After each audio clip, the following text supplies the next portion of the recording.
My mom passed away when I was 14. I was always closer to her than my dad, so I took it very hard and still missed her every day, but my dad moved on extremely quickly. I'm talking about 1.5 months later, and he was openly dating his current wife, whom I suspect he was cheating with on my mom when she was still alive. She moved in 4 months after my mom's passing. Then, 9 months after her passing, they announced their engagement on my birthday as one of my gifts. I obviously didn't take it well. I made a scene, dumped the cake they got me, and walked out. I disappeared for a few days until they were about to put out a missing person report, and I was forced to go back home. They tried to get rid of all evidence of my mom ever living there, as in, they tried to remove all pictures, personal effects, memories, and other belongings from my mom. I kept what I could and hid some others. They wouldn't let me celebrate her birthday or anything related to my mom. They tried to force me to call my stepmom mom, but I never did, and they would ignore me when I called her by her name. She would introduce herself as my mom, and I would correct her every time. It got to the point that I stopped talking to her unless absolutely necessary, or if I was correcting her, and these talks were usually one-word answers. My dad got angry every time I didn't call her mom, use her first name, or introduce her as my dad's wife. I once spent 2 weeks not talking to either of them when I was 16 because I was ruining their family dynamic. Their exact words were, "Until I can be a part of the family, there is nothing to say or do as one," but they caved at about the 15th day of no communication and interaction. I turned 18 and left for uni and went extremely low contact and didn't go back. When I was 21, I got engaged to my fiancée. She knows about my relationship with my dad and his wife. She respects it and is on my side. When they found out, my dad and his wife had a fit because they didn't know I was seeing anyone.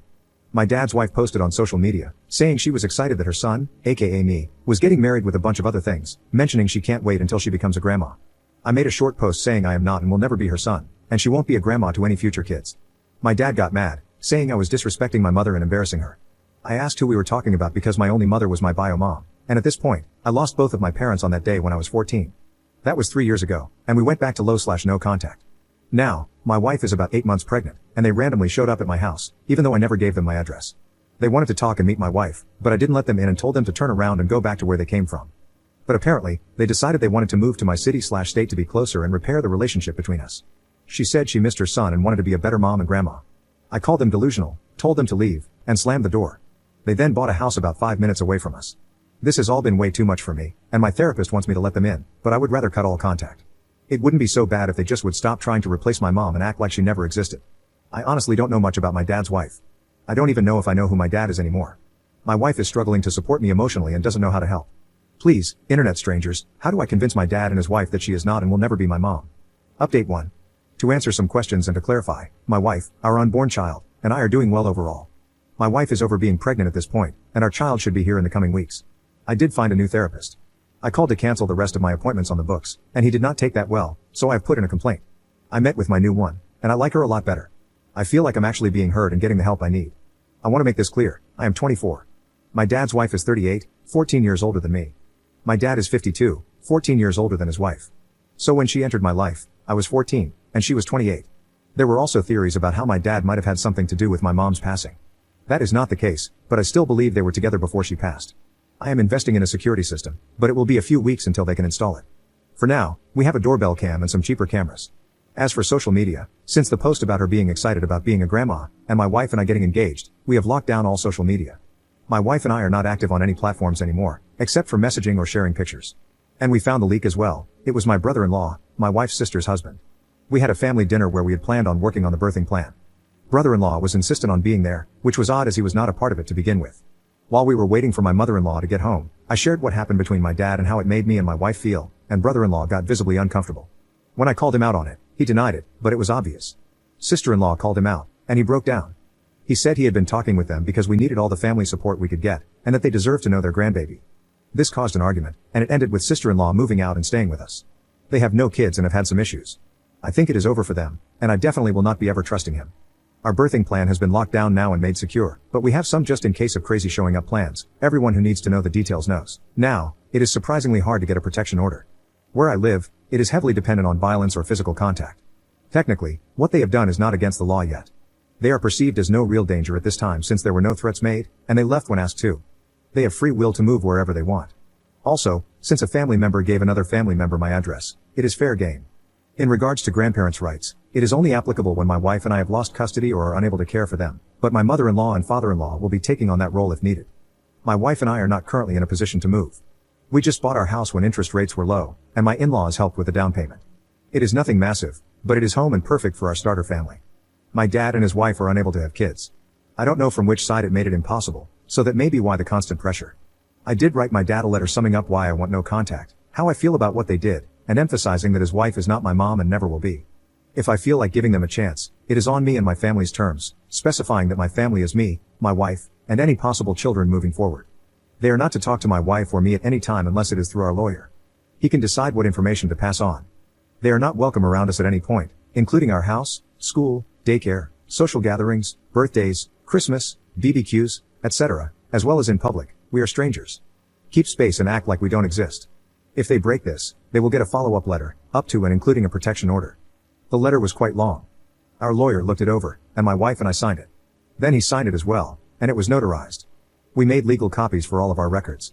My lawyer went with a private delivery service and hand-delivered it to him with a signature of received goods, plus video evidence as well.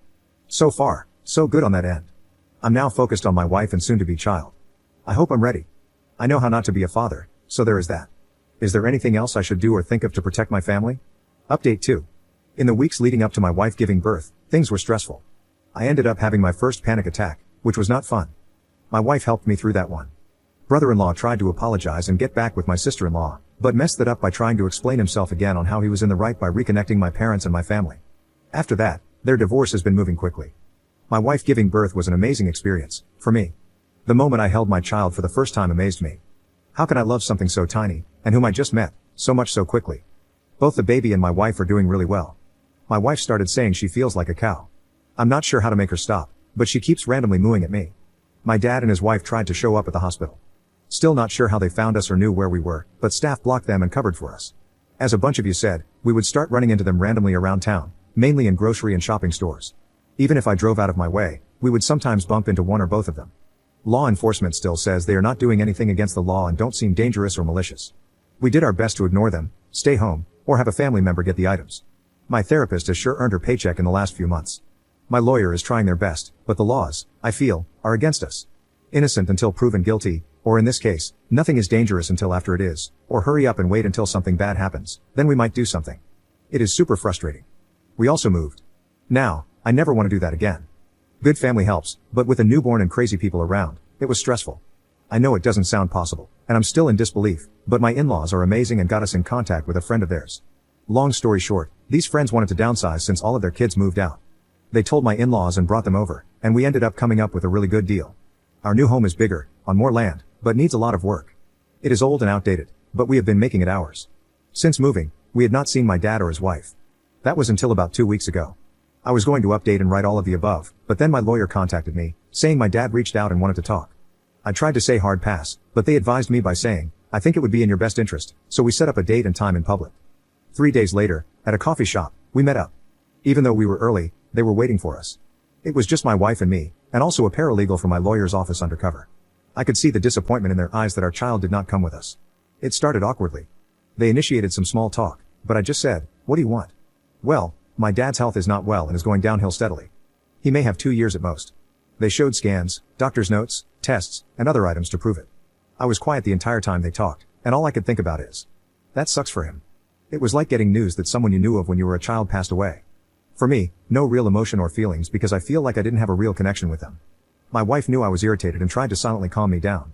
When they were done, I said something to the effect of, I'm sorry this happened to you. I hope you get better, and got up to walk out. His wife opened her mouth and said something like, that's it? That's all you have to say? You owe it to him too. I didn't let her finish and went off on them. I said everything that I had been saying in my head for years.